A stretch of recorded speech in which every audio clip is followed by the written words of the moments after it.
लूका रचित सुसमाचार 18वां अध्याय।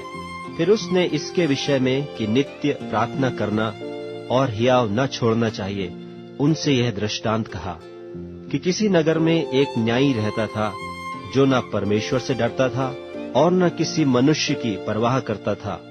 और उसी नगर में एक विधवा भी रहती थी, जो उसके पास आकर कहा करती थी कि मेरा न्याय चुकाकर मुझे मुद्दई से बचा।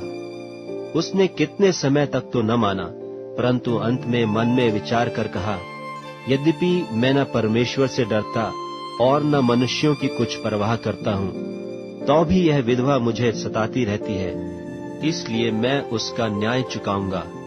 कहीं ऐसा न हो कि घड़ी घड़ी आकर अंत को मेरी नाक में दम करे। प्रभु ने कहा, सुनो कि यह अधर्मी न्यायी क्या कहता है।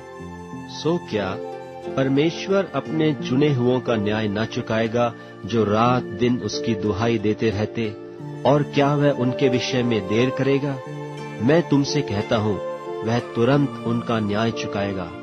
तो भी मनुष्य का पुत्र जब आएगा, तो क्या वह पृथ्वी पर विश्वास पाएगा?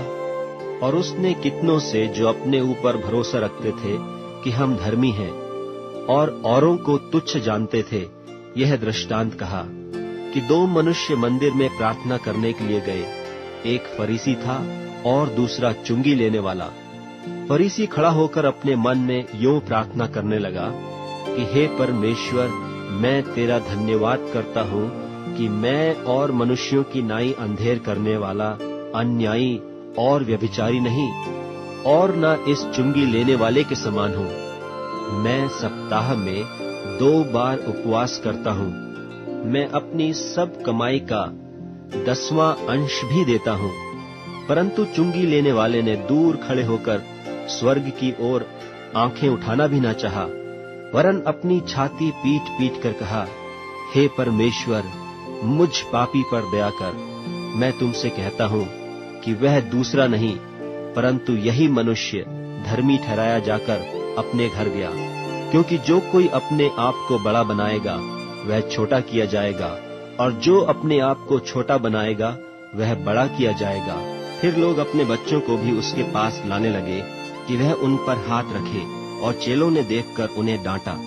यीशु ने बच्चों को पास बुलाकर कहा, बालकों को मेरे पास आने दो और उन्हें मना न करो, क्योंकि परमेश्वर का राज्य ऐसों ही का है।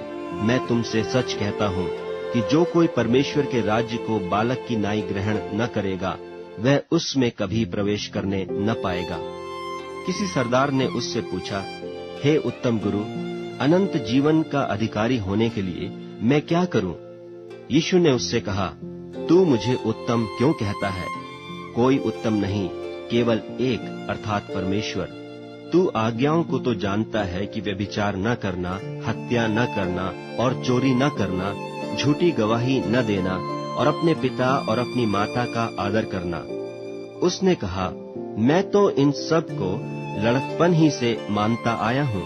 यह सुन यीशु ने उससे कहा, तुझ में अब भी एक बात की घटी है। अपना सब कुछ बेचकर कंगालों को बांट दे, और तुझे स्वर्ग में धन मिलेगा, और आकर मेरे पीछे हो ले। वह यह सुनकर बहुत उदास हुआ, क्योंकि वह बड़ा धनी था। यीशु ने उसे देखकर कहा, धनवानों का परमेश्वर के राज्य में प्रवेश करना कैसा कठिन है। परमेश्वर के राज्य में धनवान के प्रवेश करने से ऊंट का सुई के नाके में से निकल जाना सहज है। और सुनने वालों ने कहा, तो फिर किसका उद्धार हो सकता है? उसने कहा, जो मनुष्य से नहीं हो सकता, वह परमेश्वर से हो सकता है। पतरस ने कहा, देख, हम तो घर बार छोड़कर तेरे पीछे हो लिए हैं।